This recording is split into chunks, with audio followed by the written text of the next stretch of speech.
Tabitha had been standing in front of the mirror for a full 5 minutes, transfixed by her own image.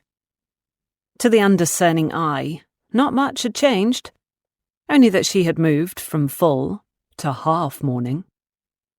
Her rich chestnut hair coiffured as conservatively but stylishly as usual.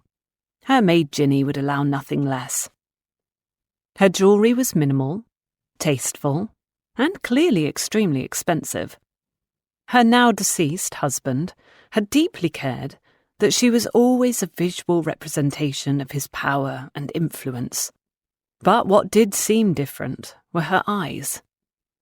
Over the 2 years of her hellish marriage, she had become used to seeing dead, emotionless eyes staring back at her. Eyes that spoke to a crushed soul.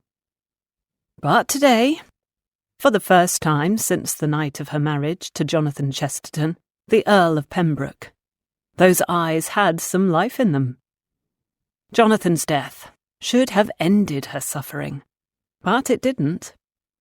The police investigation and the attendant sensationalist publicity consumed the 6 months following the death. And of course, there was the faux horror by the upper echelons of society who were secretly lapping up every bit of gossip and enjoying the spectacle of the disgrace of one of the formerly untouchable families.